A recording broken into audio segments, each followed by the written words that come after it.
Bonjour à tous, on se retrouve pour ce nouvel épisode et aujourd'hui je vais vous expliquer comment trier un tableau. Donc pour cela c'est très simple, quand vous avez un tableau il y a une méthode des tableaux qui est sort. Donc, pour l'utiliser c'est très simple, vous n'avez juste qu'à faire point sort avec votre tableau évidemment. Donc ce que ça va faire, c'est que ça va trier votre tableau. Alors, par défaut, il y a un comportement qui est de trier par ordre alphabétique. Donc si on prend notre exemple ici avec un tableau de nombres, ça va faire un truc un petit peu bizarre qui est de trier par ordre alphabétique. Donc ça va trier, ça va faire 10, 2, 5, 6, 7, 9, non, 777, 9, 9. Voilà. Donc vous pouvez voir que c'est un comportement qui est un petit peu bizarre pour des chiffres. Bon, pour des lettres, ça sera très très bien. Mais là, on a des chiffres dans notre exemple. Donc, pour résoudre ce problème-là, ce qu'il faut faire, c'est créer une fonction de comparaison. Donc, on va faire const compare fn qu'on va attribuer à une fonction. Donc, si vous ne savez pas comment faire des fonctions, je vous renvoie à ma vidéo sur les fonctions. Et ce qu'on va faire, c'est qu'on va passer en paramètres A et B. Donc ça, il faut le savoir. Donc à quoi correspondent A et B? En gros, c'est l'élément courant et l'élément suivant. Donc cette fonction-là, elle a pour but de renvoyer une valeur numérique. Donc, et cette valeur numérique, elle peut prendre trois valeurs possibles. Donc, soit elle est supérieure à 0, soit elle est égale à 0, ou elle est inférieure à 0. Donc, on ne peut pas renvoyer quelque chose d'autre. Donc, dans ces trois cas-là, donc, si par exemple elle est supérieure à 0, ça veut dire que B pourrait, par exemple, si on fait A moins B, donc si on veut les trier par ordre alphabétique, donc si on fait que 2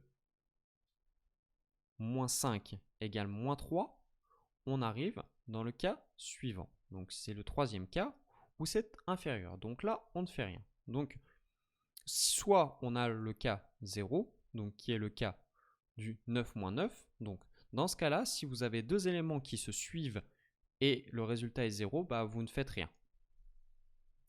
Parce qu'ils sont égaux. Et le dernier cas qui est le plus intéressant, c'est le cas supérieur à 0. Par exemple, c'est ce qui va arriver quand on fait 777 moins 9. Donc là, ce qu'il va faire, c'est qu'il va faire permuter les deux éléments. Donc c'est ce qui nous intéresse, c'est comme ça qu'il va pouvoir faire son sort et nous les trier par ordre croissant. Donc une fois qu'on a fait ça, on va faire, là j'ai oublié un petit e, ce qu'on va faire, c'est qu'on va faire array of number et on va mettre notre fonction de comparaison. Et là, une fois qu'on a fait ça, vous allez voir, ça va être trié par ordre croissant. Voilà, c'est relativement simple à faire, ça a pris 2 minutes. Bon, je vais vous montrer une petite astuce qui est un peu plus proche de la réalité et de la façon dont on travaille en JavaScript, surtout en ES6. C'est que, alors, c'est un peu verbeux d'écrire une fonction de comparaison, d'écrire ça. Et c'est pour ça que je vous demande d'aller voir ma vidéo sur comment débuter les fonctions en JavaScript, parce que là, il est plus intéressant d'utiliser un concept qui est des arrow fonctions. Donc, ce qui revient exactement à faire la même chose que ce que je vous ai dit, mais on va dire que professionnellement, on fait beaucoup plus comme ceci. Ce qu'on va faire, c'est que plutôt que de faire passer une fonction de comparaison, donc, ce qu'on va faire, c'est qu'on va créer directement notre fonction de comparaison dans le sort. Donc, ce qui revient exactement à la même chose, mais en utilisant une arrow fonction, on gagne beaucoup de temps. Voilà. Donc ça remplace exactement ce que je vous ai dit au début. Donc ça permet de gagner un tout petit peu de temps. Donc, et par exemple, si vous avez bien compris, si on veut les trier par ordre décroissant, donc on peut faire directement l'inverse. Donc on fait moins A plus B.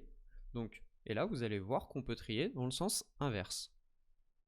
Voilà. Après, vous pouvez imaginer plein de scénarios différents pour voir comment trier. Je sais pas, à vous d'être créatif.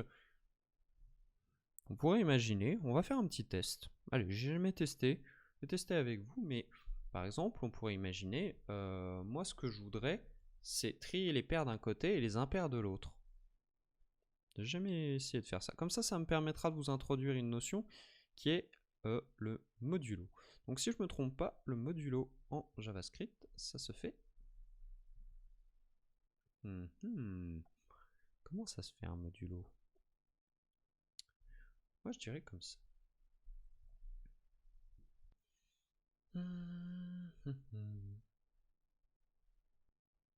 Donc là, vous pouvez voir que je ne me suis pas trompé. Et on trie les pairs d'un côté et les impairs de l'autre. Donc après, on pourrait faire des sortes beaucoup plus complexes. Dans la prochaine vidéo, ce qu'on va faire, c'est qu'on va trier des mots. Et on se retrouve demain. Sur ce, à plus!